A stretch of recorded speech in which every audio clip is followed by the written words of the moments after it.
Movie की शुरुआत सन 1959 से होती है। यहाँ हमें लेक्सिंगटन शहर को दिखाते हैं और एक एलिमेंट्री स्कूल में लुसिंडा नाम की एक लड़की को दिखाते हैं।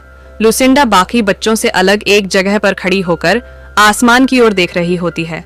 असल में उसे अपने कानों में अजीब अजीब आवाजें सुनाई दे रही होती है, जैसे कि कोई उसे कुछ बताने की कोशिश कर रहा होता है।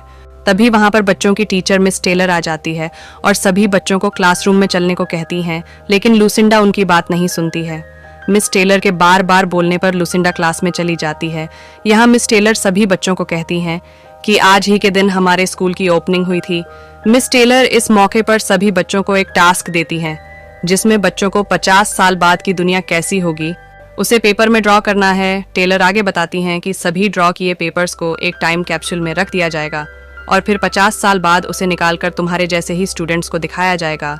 ये सिर्फ बच्चों के माइंड को समझने और स्कूल की एनिवर्सरी को सेलिब्रेट करने के लिए किया जा रहा होता है। सभी बच्चे अलग अलग तरह की ड्राइंग बनाकर फ्यूचर बताते हैं, जबकि लुसिंडा अजीब अजीब आवाजें सुनकर उनके बताए हुए नंबर्स लिख रही होती है। इसके बाद ड्रॉ करने का टाइम आउट हो जाता है। तब मिस टेलर सभी बच्चों से पेपर छीनने लगती हैं, जिस कारण लुसिंडा अपने आखिरी नंबर्स नहीं लिख पाती है।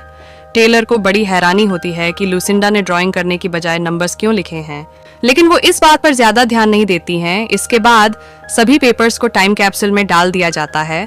मूवी के अगले सीन में हमें 50 साल बाद जॉन नाम के आदमी को दिखाया जाता है, जो कि एक MIT में एस्ट्रोफिजिक्स का प्रोफेसर है। जॉन अपने 9 साल के बेटे केलेब के साथ रहता है। केलेब को कम सुनाई देता है, इसलिए वो हियरिंग एड को यूज करता है। जॉन अपनी वाइफ की डेथ होने के कारण से परेशान रहता है, इसलिए वो डेली ड्रिंक करता है। अगले दिन जॉन अपने बेटे को स्कूल छोड़ने के लिए जाता है और आज केलेब के स्कूल की 50वीं एनिवर्सरी है। केलेब उसी स्कूल में पढ़ाई करता है। यहाँ 50 साल पहले लुसिंडा पढ़ा करती थी। स्कूल की 50वीं एनिवर्सरी के दिन जानी आज उस टाइम कैप्सूल को निकाला जाएगा और बच्चों को वो ड्राइंग पेपर्स दिए जाएंगे। एनिवर्सरी के इस दिन पर मिस टेलर को इनवाइट किया जाता है, जो कि अब बहुत बूढ़ी हो चुकी हैं। इसके बाद एक एक कर सभी बच्चों को टाइम कैप्सूल में रखी ड्राइंग दी जाती है, जिस दौरान केलेब को अजीब अजीब आवाज सुनाई देती है, पर वह इस पर ज्यादा ध्यान नहीं देता। तभी हम देखते हैं कि केलेब को वही पेपर मिलता है जिस पर लुसिंडा ने अजीब अजीब नंबर्स लिखे थे। केलेब उन नंबर्स को देखने लगता है, जिस दौरान उसे एक आदमी का छाया दिखाई देता है, जो अगले ही पल गायब हो जाता है। इसके बाद हम केलेब को अपने घर पर देखते हैं, जो वो उस पेपर को अपने साथ घर ले आया। जब जॉन उस पेपर को देखता है, जॉन केलेब को उस पेपर को वापस स्कूल में लेकर जाने के लिए कहता है। जॉन जब ड्रिंक पीने लगता है, गलती से ड्रिंक वाला ग्लास इस पेपर पर धर देता है। तभी जॉन की नज़र उस पेपर पर पड़ती है, जिस कारण पेपर गीला हो जाता है और सभी नंबर्स में से एक पैटर्न हाईलाइट हो जाता है। जॉन को यह पैटर्न अजीब लगता है, इसलिए वो उस पैटर्न को लिखकर उसको समझने लगता है और अपने कंप्यूटर पर सर्च करने लगता है। इंटरनेट की मदद से उसे पता चलता है कि जो नंबर्स उसने लिखे हैं वो ही डेट है जब अमेरिका पर 9/11 टेररिस्ट अटैक हुआ था। मूवी के अगले सीन में जॉन सभी नंबर्स को अपने बोर्ड पर लिखकर उन्हें सॉल्व करने लगता है, जिससे उसे पता चलता है कि जो नंबर्स उस पेपर में हैं वो पिछले 50 साल में हुए बड़े बड़े हादसों की डेट और मरे हुए लोगों की गिनती दर्शाई गई है।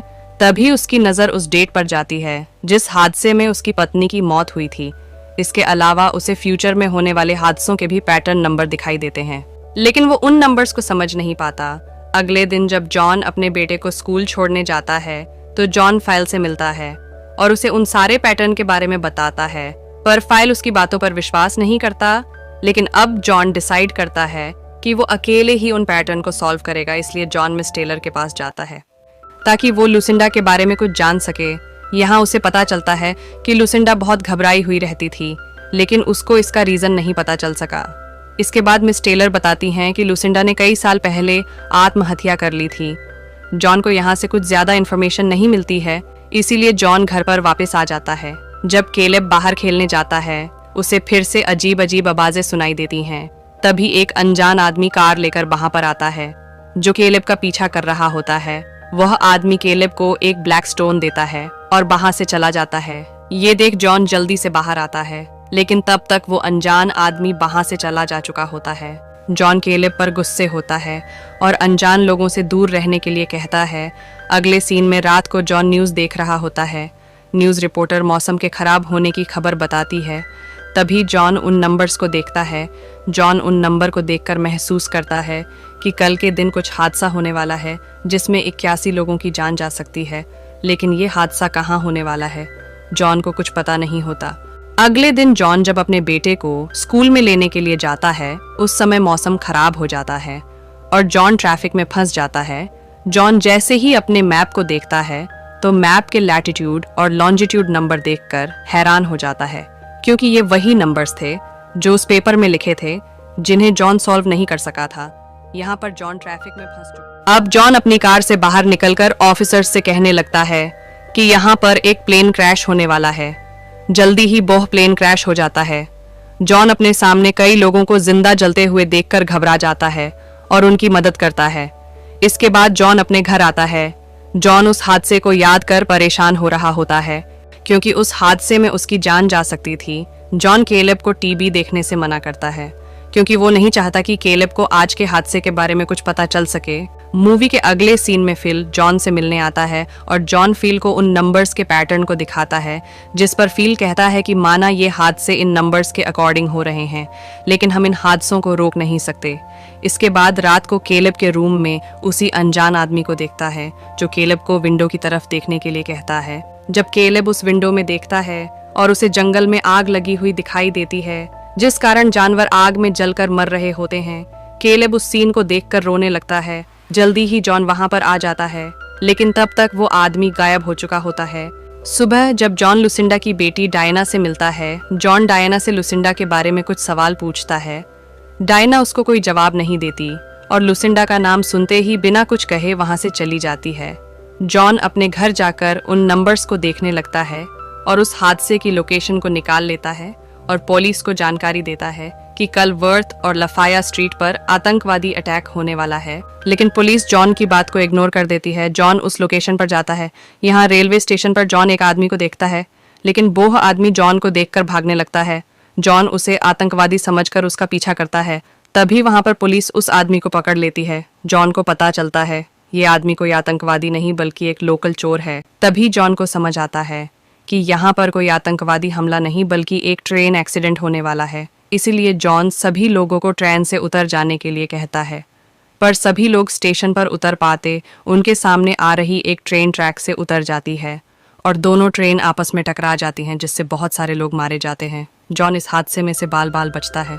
इस हादसे के बाद जॉन एक बार फिर डायना से मिलने जाता है। डायना उस ट्रेन हादसे के बाद अब जॉन की बात पर विश्वास करने लगती है और उसकी हेल्प करने के लिए मान जाती है। डायना जॉन को बताती है कि मेरी माँ पागलों जैसी हरकतें करने लगी थी और हमेशा रेडी रहने की बात किया करती थी। फिर वो सबसे दूर जाकर अकेले ही एक ट्रेलर में रहने लगी थी।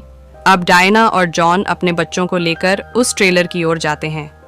ट्रेलर के पास पहुंचकर वो अपने बच्चों को गाड़ी में सोता हुआ छोड़कर ट्रेलर को चेक करने जाते हैं। तब डायना को लुसिंडा के पेपर पर लिखे हुए लास्ट नंबर्स दिखाई देते हैं। तभी जॉन को बेड के नीचे वही ब्लैक स्टोन्स दिखाई देते हैं।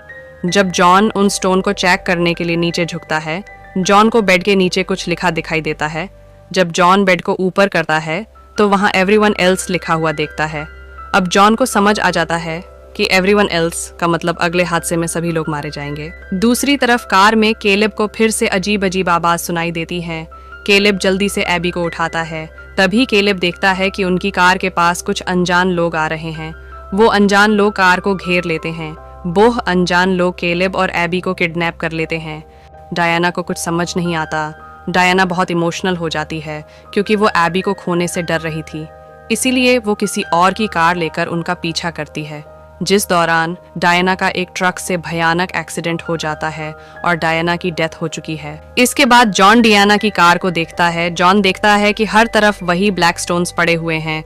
तभी जॉन को एक अनजान आदमी दिखाई देता है। जॉन अपनी गन से उसको अपने गन पॉइंट पर लेता है और बच्चों के बारे में पूछता है, जिस दौरान वहां केलेब आ जाता है और जॉन को ऐसा करने से रोकता है। तभी वहां एबी भी आती है और फिर दोनों मिलकर उन अनजान लोगों के साथ जाने की बात करते हैं, जिस पर जॉन उन लोगों से पूछता है कि आखिर वो कौन है। जॉन को पता चलता है कि वो इंसान नहीं बल्कि एलियंस हैं।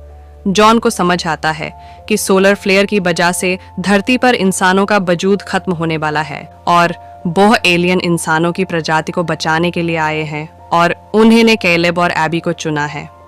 यहाँ कैलेब अपने पिता से आखिरी बार मिलता है। एलियंस कैलेब को बताते हैं कि सिर्फ चुने हुए लोग ही शिप पर आ सकते हैं, इसलिए जॉन अपने बेटे की भलाई के लिए वहीं रुकता है। जॉन कैलेब के जाने के बाद बहुत दुखी हो जाता है। अब सन फ्लेयर्स धरती पर आ जाती है। जॉन अपने घर जाता है और अपने माता पिता से मिलता है और फिर देखते ही देखते पूरी दुनिया आग की लपेट में आ जाती है और धरती पर सब कुछ खत्म हो जाता है। कैलेब और एबी धरती की तरह के एक प्लैनेट पर पहुंचते हैं जो कि बहुत खूबसूरत प्लैनेट है। कैलेब और एबी अपने नए जीवन की शुरुआत करते हैं। इसी के साथ ये मूवी समाप्त हो जाती है। दोस्तों, अगर मूवी अच्छी लगी तो हमारे चैनल को सब्सक्राइब करें और वीडियो को लाइक करें।